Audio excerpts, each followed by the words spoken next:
또 간음하지 말라 하였다는 것을 너희가 들었으나 나는 너희에게 이르노니 음욕을 품고 여자를 보는 자마다 마음에 이미 간음하였느니라.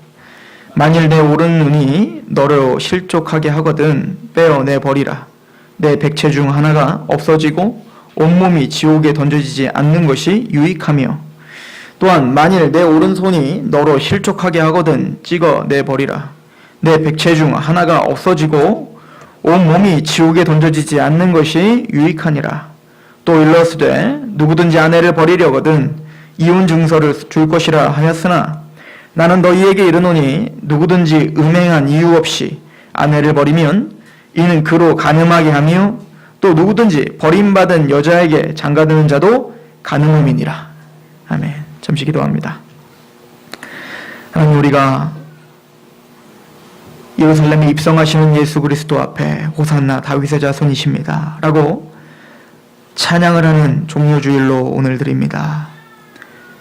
그 찬양이 말씀에 의거한 참된 신앙의 찬양이 되게 하옵소서. 오늘 말씀을 통하여 우리의 참된 모습을 바라보고 우리가 하나님을 왜 찬양하며 그 신앙의 목적이 무엇인지를 바로 깨닫는 시간 되게 하옵소서. 전하는 입술을 경송케 하여 주시며 듣는 그 귀한 마음을 낮추어 주시옵소서. 이 귀한 시간 하나님께 위탁하오며 예수 그리스도의 이름으로 감사하며 기도하옵나이다. 아멘.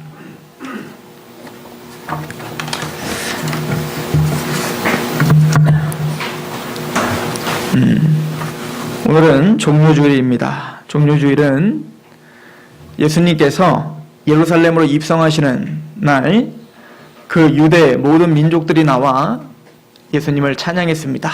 그죠? 종려가지 나무를 흔들며 그 예수님을 찬양하는 그 날을 기념하여 우리가 종료주일이라고 이야기를 합니다. 그런데 이 종료주일의 의미를 우리가 다시 한번 생각해 봐야 합니다. 특별히 이스라엘 백성들이 예수님을 찬양했던 그 이유가 무엇이었습니까?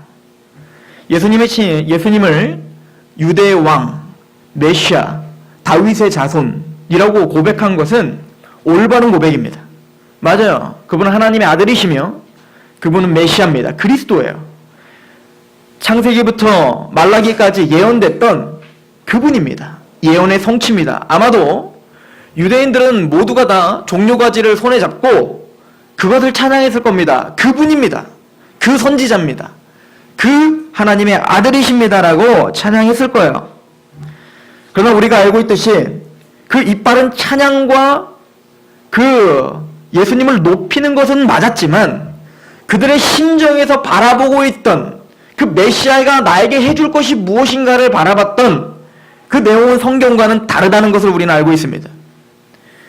유대인들이 찬양했던 그 목적은 그 메시아가 이제 예루살렘에 입성하여 다윗처럼 예루살렘에 입성하여 드디어 로마 정권을 무너뜨릴 것이다 라고 하는 정치적인 메시아를 갈망했다는 것을 우리는 수도 없이 들어왔죠.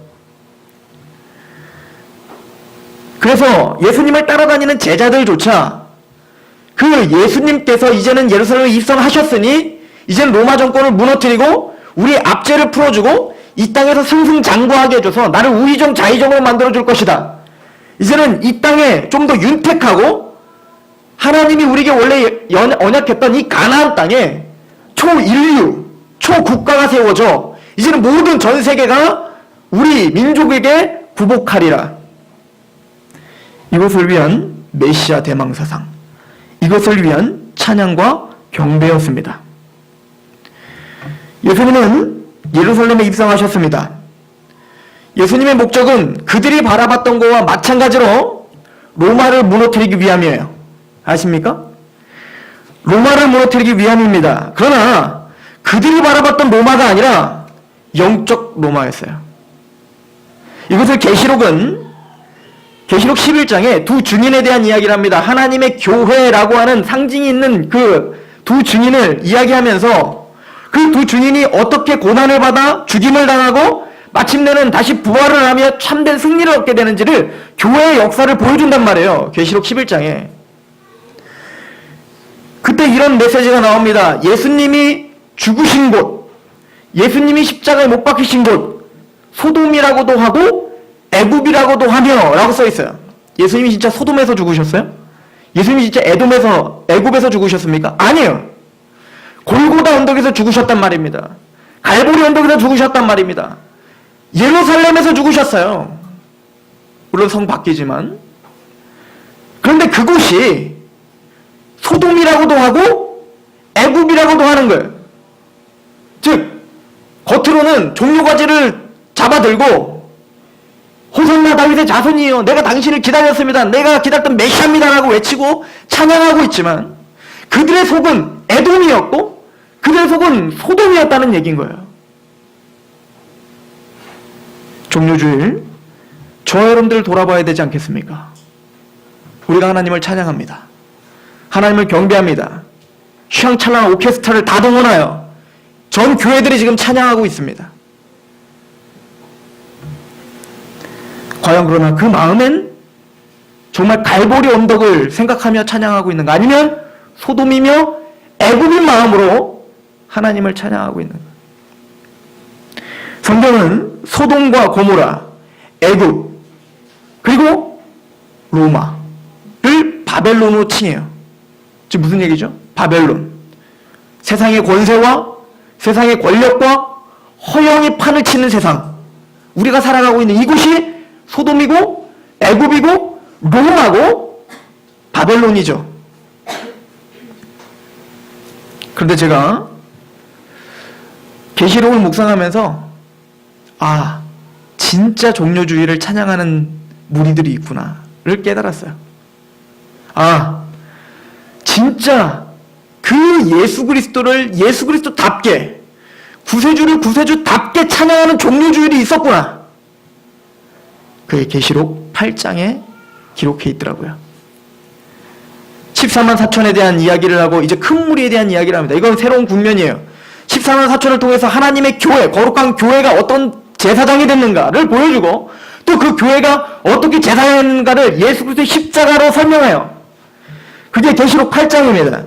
그리고는 그 8장에 그 14만 4천, 그 큰 흰무리들이 종려가지를 들고 찬양을 합니다.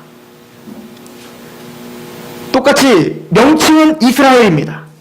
그러나 예수님 시대에 예수님이 나귀를 타고 올라오는데 그 예수님의 죽음을 이해하지 못하고 종려가지를 흔들고 내 나라가 세워지게 해주십시오. 내 육부가 채워지게 해주십시오. 내 인생에 번영이 있게 해주십시오. 라고 고백하는 그 종려가지와 14만 4천 참된 하나님의 백성들이 찬양하는 모습은 다른 거예요. 종려가지를 들고 찬양합니다. 죽임을 당하신 어린 양. 그 보좌와 그 어린 양을 찬양합니다. 한국교회의 베스트셀러 책이 무엇인 줄 아십니까? 긍정의 힘, 잘되는 나, 목적이 이끄는 삶. 예수님 믿으면 잘 된다는 거예요. 그게 어느 생각 복음으로 둔갑했어요. 제가 보기엔 그것이 바로 이스라엘 백성들의 그 종려가지를 들고 흔드는 그 모습이 아닙니까? 예수님이 왜 예루살렘에 입성하는지 그 의미를 이해하지 못하는 거예요. 예수님이 예루살렘에 입성한 이유는 맞습니다. 로마를 정복하기 위함이에요. 그 로마란 우리 안에 있는 로마예요. 우리 안에 있는 바벨론이고 우리 안에 있는 음료를 무너뜨리기 위함입니다. 즉 죄를 위함이에요. 예수님 왜 처절하게 십자가에 죽으셨죠? 왜 오늘 십자가를 찬양했을 때 여러분들은 우셨습니까? 예수님이 불쌍해서입니까? 아니면 내가 짊어져야 될 그 십자가, 내가 무너지고 내가 달려야 될 그 십자가에 가슴이 찢어져서 우신 것입니까?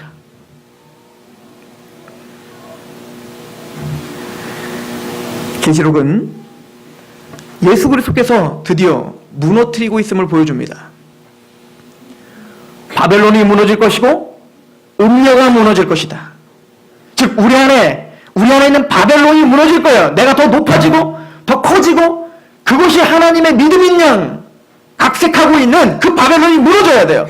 무너지고 새 예루살렘이 세워져야 되고 우리 안에 음료, 음탕하고 세상과 짝을 하려고 하며 그 세상의 탐욕에 그것이 신앙인 양 착각하고 있는 그 음료가 무너지고 신부, 어린 양의 신부가 세워져야 돼요. 오늘 말씀은 바로 그 얘기를 하고 있는 겁니다. 오늘 제가 간음에 대한 중대한 경고라고 써있지만 사실은 제대로 된 제목은 죄악에 대한 중대한 경고입니다. 예수님이 십자가에 예루살렘에 입성하시는 이유가 우리의 죄 때문이라면 우리 신앙의 전반에 무엇에 관심을 가져야 될까요? 무엇을 연구해야 되며 무엇을 위해서 여러분들이 신앙생활을 해야 됩니까? 그 목적이 뭐여야 됩니까? 여러분들이 매일매일 묵상하고 매일매일 우리가 하나님께 토로하며 노출시켜 매일매일 우리가 점검하는 그 잣대가 무엇이어야 되냔 말이에요. 죄여야 돼요. 죄. 왜냐면 예수님은 그 죄를 무너뜨리러 오신 거예요. 그 죄의 문제는 십자가를 통해 두 가지로 우리에게 해결해 주십니다. 첫 번째는 신분의 문제입니다.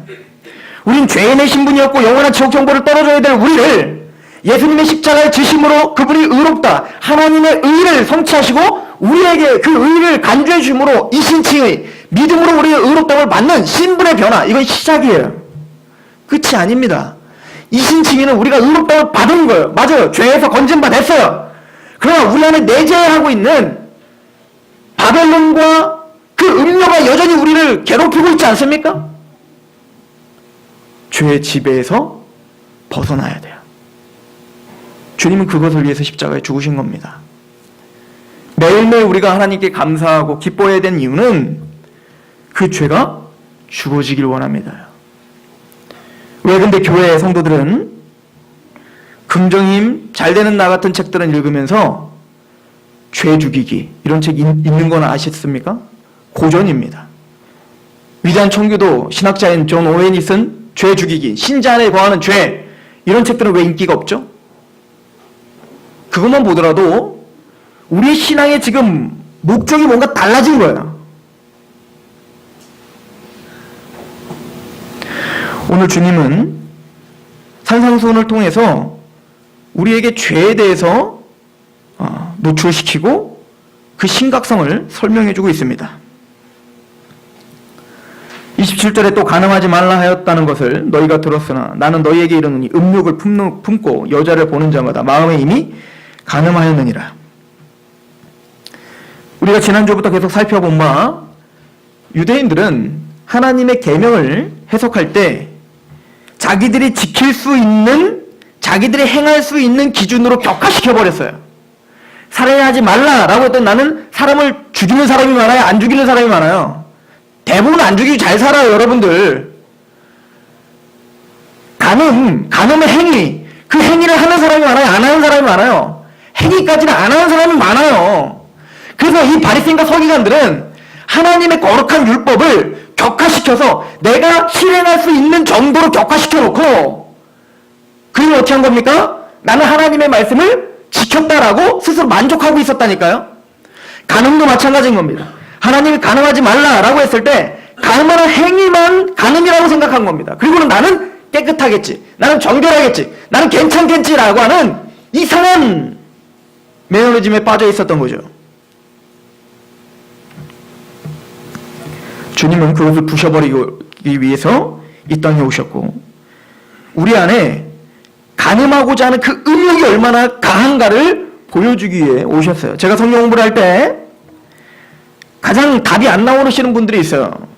그분들은 누구냐면 자신이 왜 죄인인지를 깨닫지 못하시는 분들이 가장 답이 안 나요. 아니, 예수님을 믿고 있는 사람인데도 불구하고 봉사도 많이 하고 새벽 예배도 나가고, 아니 새벽 예배 반주까지 하는 청년이었는데 그 청년에 제가 이야기합니다. 매 순간 죄를 하나님께 그 죄로 말미암아 하나님 앞에 나에게 구원을 주신 그 은혜에 감격하여 나가야 돼. 매일매일 그 십자가를 묵상하며 나가야 돼. 구원은 단회적이지만 구원받은 자가 성결, 성화, 거룩하게 되기 위해선 그 죄를 계속 폭로당해야 돼. 그래서 사도 바울도, 그 거룩한 사도 바울도 로마서 7장에 오라야 공부한 사람이라는 그 애틋한 마음, 그 속상한 마음, 찢어지는 마음이 있었잖아요. 자기 죄가 보이니까. 거룩하면 거룩할수록, 하나님을 따라가면 따라갈수록 네 죄가 보여. 예수 그리스도의 십자가 더 크게 보이는데요. 죄가 더한 곳에 은혜가 더하다는 말을 여러분들 어떻게 이해하고 계십니까? 여러분들이 죄를 많이 짓는 자가 은혜를 더 많이 깨닫는다는 겁니까? 아니에요.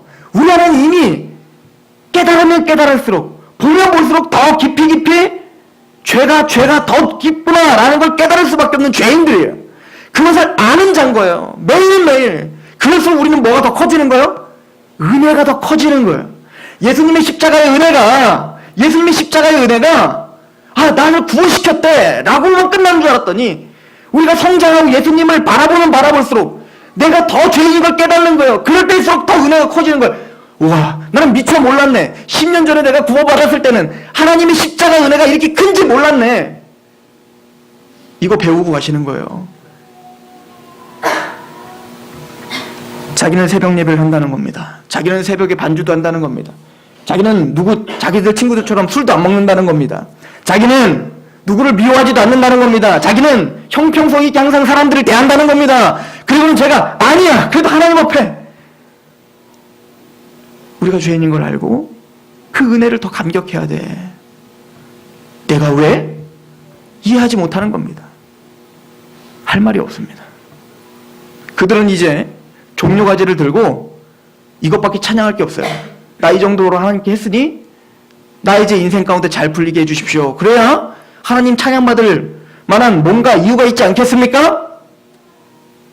그러나 반대로 매 순간마다 우리의 죄를 폭로당하고 거기에 감격하고 있는 사람이라면 자족이 생깁니다.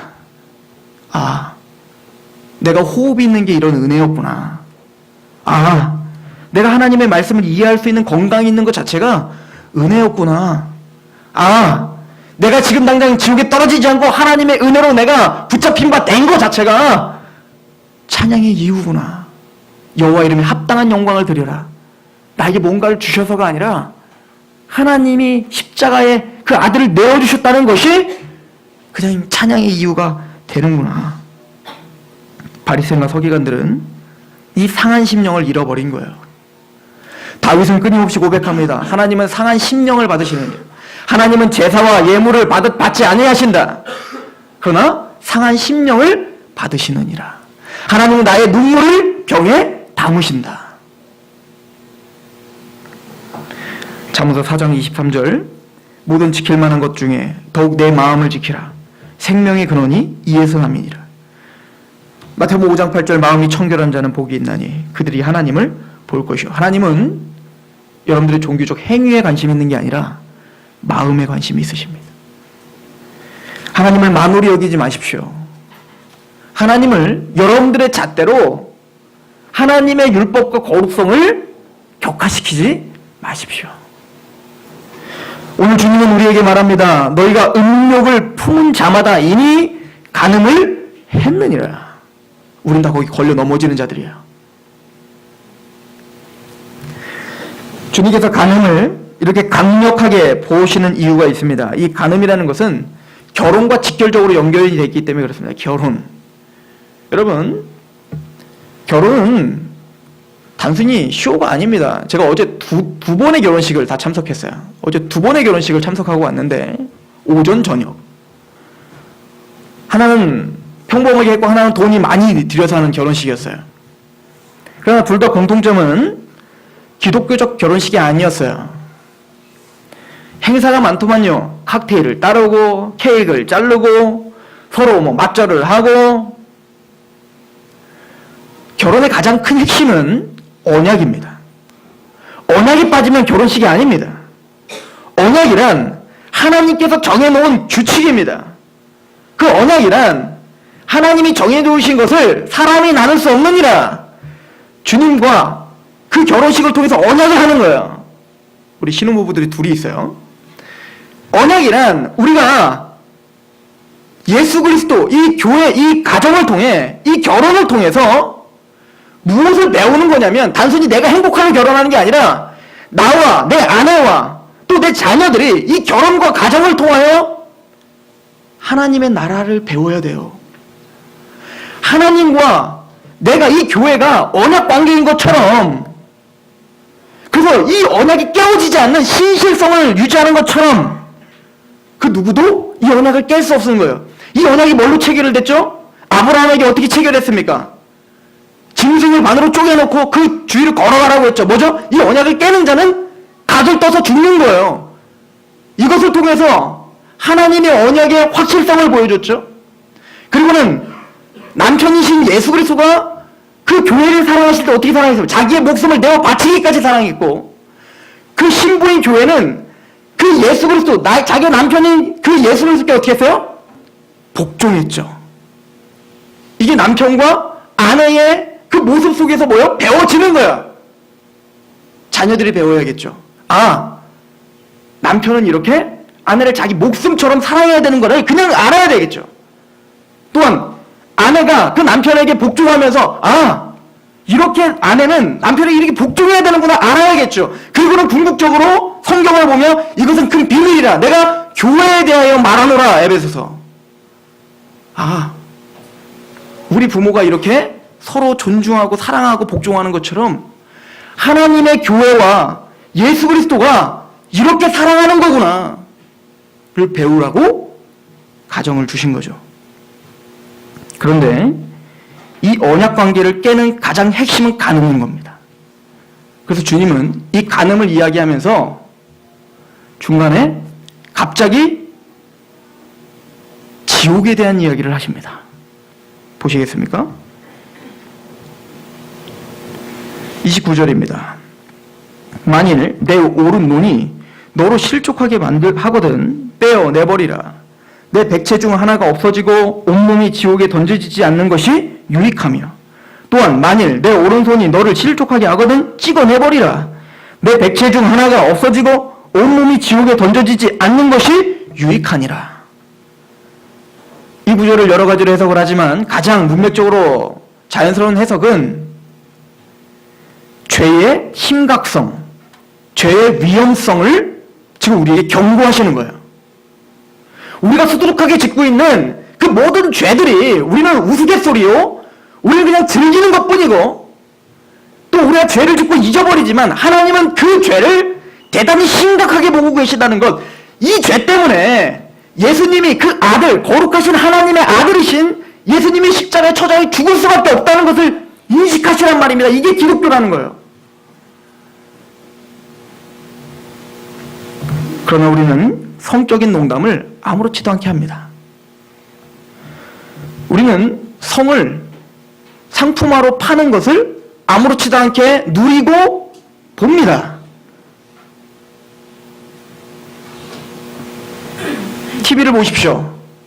얼마나 성을 아주 세련되게 팔고 있는가. 또 저와 여러분들이 그 성을 얼마나 세련되게 지금 그것을 누리고 그것을 행복해하고 있는가. 영화를 보십시오. TV를 켜서 아이돌이라고 하는 여자들의 춤을 보십시오. 여러분들 잡지를 보세요. 스마트폰에 끊임없이 업그레이드되는 신문 기사를 보십시오. 우리는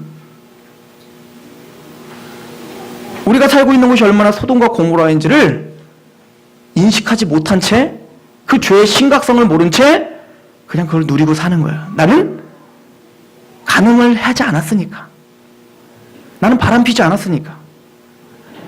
나는 사람들에게 지탄받을 만한 어떤 행동을 하지 않았으니까. 이게 서기관과 바리새인입니다. 아니라는 거예요. 음욕을 품은 것, 그것 자체가 지옥에 던져질 만한 어마어마한 죄라니까. 오늘 본문에 이렇게 얘기하죠. 오른 눈이 범죄하고도 오른 눈을 빼버려라. 오른팔이 범죄하고도 오른팔을 잘라버리라. 우리 성한 사람 없는 거예요. 사실은 다 불구자들인 거예요. 사실은 이 말씀대로 정말 문자적으로 적용했다면 우린 다 불구자들이에요. 주님이 이 이야기를 왜 하신 겁니까? 유대인들은 왼쪽 눈보다 오른쪽 눈을 더 중요시 여겼습니다. 유대인들은 왼쪽 팔보다 오른쪽 팔을 더 중요시 여겼습니다. 그리고 눈과 팔은 유대인들에게서 대단히 중요한 거예요. 유대인들만 중요한 게 아니라 우리한테 중요하죠. 그래서 성경을 보십시오. 눈이 뭡니까? 너희의 모든 것을 범죄케 한다고 하잖아요. 그러니까 눈은 대단히 중요합니다. 가장 중요한 눈, 그것도 오른쪽 눈이 빼어지는 한이 있더라도 뭐 하라는 겁니까? 죄를 짓지 않는 것이 낫다라고 하는 것을 우리에게 강조하고 계시는 거예요. 여러분들 신앙이 어디에 있습니까? 종료주일, 오늘도 주님을 찬양하는 마음으로 여기 왔는 줄 믿습니다. 여러분들이 주님을 찬양하는 목적이 어디 있습니까? 우리의 관심이 어디 있습니까? 여러분들이 죄로 말미암아 울고 계십니까? 여전히 눈이 빠져야 되는데 주님은 그 은혜로 나를 지금도 은혜로 보호하시고 인내하시는 그 하나님 앞에 서 있습니까? 아니면 그거 죄와는 상관없이, 예수님이 죽으신 그 목적인 죄와는 상관없이 2,000원짜리 교회를 짓는 거에만 관심이 있으십니까? 화려하고 멋있는 편의시설만 관심이 있습니까? 화려하고 멋진 내 인생만 관심이 있습니까? 주님은 말하는 거예요. 너의 우선순위를 이 땅에 두지 말고 영혼에 두라. 여러분들이 자녀를 위해서 기도하는 대부분의 내용이 무엇입니까? 내 자녀의 학업을 위해서입니까? 내 자녀의 직장을 위해서입니까? 반려자를 위해서입니까? 물론 하셔야죠. 그러나 영혼을 위해서 얼마나 기도하고 계십니까? 주님은 지금 제자들에게 너희가 바리새인과 서기관보다 더 나은 의의를 가져야 된다라고 이야기하면서 어찌 보면 우리가 완성할 수 없는 그 율법과 하나님의 거룩성을 우리에게 보여줌으로 정죄감을 받게 합니다. 기독교 이단에 가장 큰 두 축이 있어요. 기독교 이단의 가장 큰 두 축. 죄를 바라보고 있는 아주 악랄한 두 축이 있는데 하나는 완성주의, 성화주의라고 합니다.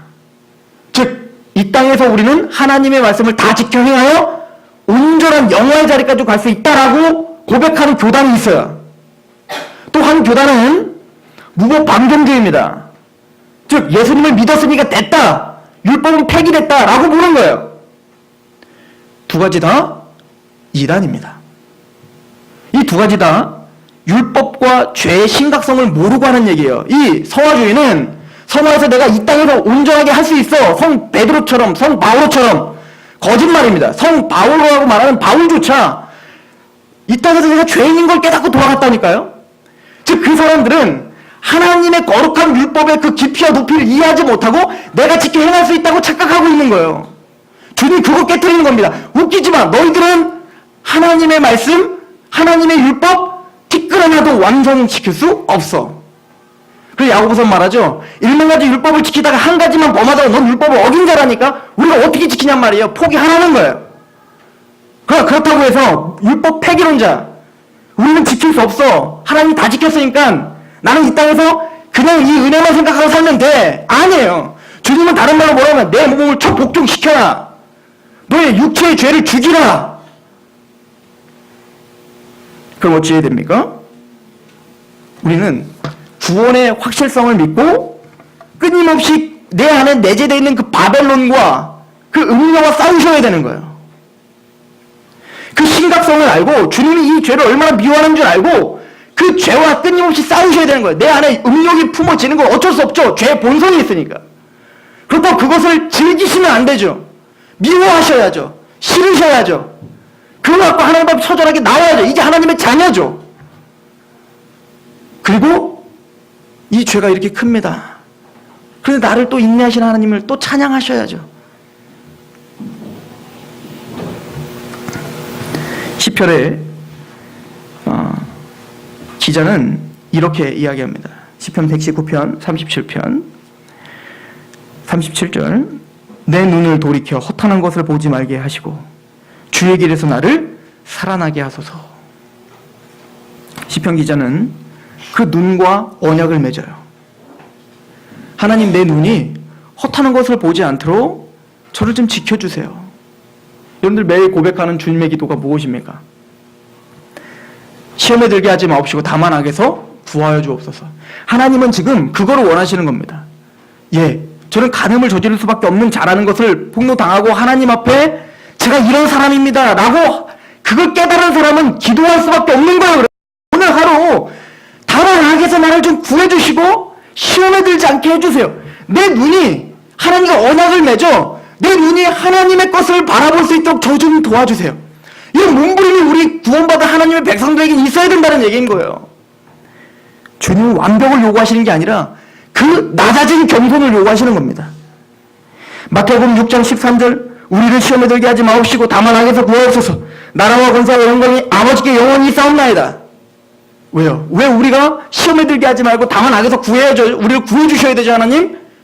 대개 나라와 대개 호티. 왜냐하면 모든 나라와 권세와 영광이 아버지께만 있기 때문에 나의 모든 삶이 하나님께 온전히 예배자로 살아야 되기 때문에. 주님이 왜 간음에 대해서 이렇게 이야기합니까? 간음은 단순히 간음하지 마라라고 얼거내기 위함이 아니라 우리의 성결을 위함이라고요. 우리 거룩을 지켜주시고 우리 거룩을 성장시켜주시기 위한 하나님의 사랑이란 말입니다. 루터가 십계명을 강의하면서 구원받기 전과 구원받기 이후가 십계명을 바라보는 눈이 달라졌죠. 루터가 예전에는 뭐 하지 말라, 뭐 하지 말라, 뭐 하지 말라를 보면서 두려움 가운데 살았습니다. 아, 내가 지옥불에 던져지겠구나. 내가 가늠했구나. 그래서 끊임없이 신부에게 나아가 고해성사를 하루에 3, 4번, 6번, 10번, 20번 생각날 때마다 했다는 거 아닙니까? 그러나 구원을 받고 난 다음에 십계명을 강의하는 이 의도가 달라졌죠. 십계명을 강의하면서 루터는 말합니다. 아, 간음하지 말라. 이것은 나의 성결을 지켜주시는 하나님의 사랑이었구나. 살인하지 말라라고 한 것은 나의 생명을 유지시켜 주시기 위한 하나님의 사랑이었구나. 다 사랑으로 보이는 거예요. 우리는 하나님의 거룩한 율법 앞에 두렵고 떨림으로 섭니다. 그러나 그 두렵고 떨림으로 서면 설수록 하나님의 사랑과 은혜가 여러분들에게 폭포수처럼 쏟아지는 것. 저는 그 사랑이 저에게 또 여러분에게 가득하기를 소망합니다.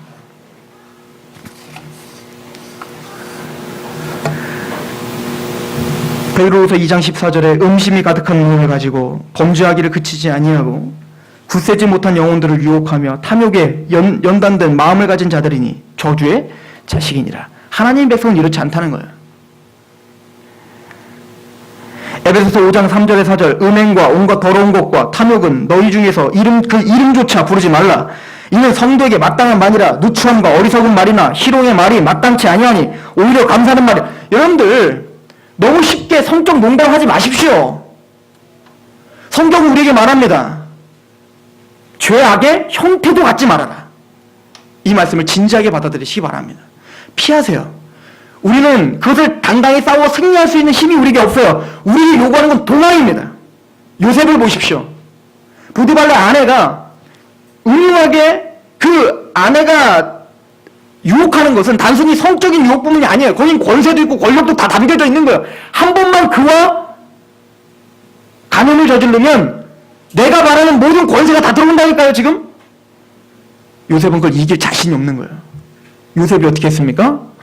적극적으로 도망가는 겁니다. 그 자리를 떠나는 거예요.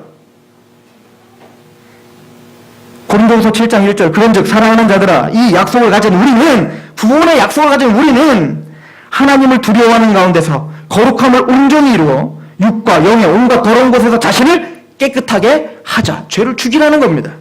고린도서 3장 5절 그러므로 땅에 있는 지체를 죽이라. 곧 음란과 부정과 사욕과 악한 정욕과 탐심이니 탐심은 우상 숭배니라.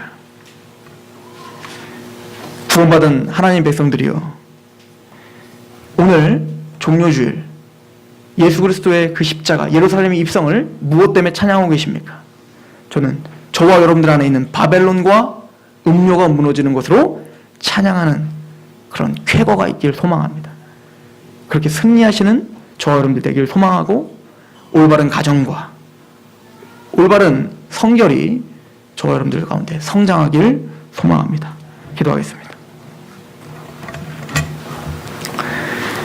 하나님, 간음하지 말라라고 하는 이 메시지를 통하여 우리 안에 내재 있는 그 죄악이 얼마나 심히 위험하고 하나님이 얼마나 그것을 미워하시는지를 봅니다. 아버지여, 주님의 마음을 품게 하시옵소서. 하나님의 은혜로 구원을 받은 하나님의 백성들이 이제 하나님의 율법 앞에서 정직하게 우리를 대면하고 무너지고 이제 우리가 또 죄인이군요. 하나님의 은혜를 바랄 수밖에 없는 죄인이군요. 겸손해지고 낮아지게 하시옵소서. 우리의 찬양이 세상의 허영을 위한 찬양이 아니라 이제는 내 안에 영혼이 잘됨, 내 안에 영혼의 거룩을 위해 그것을 이루시는 하나님의 그 역사와 은혜로 인해 찬양하게 하옵소서. 그렇게 역사하실 하나님을 찬양합니다. 예수 그리스도의 이름으로 감사하며 기도합니다. 아멘. 우리 하나님 앞에 찬양.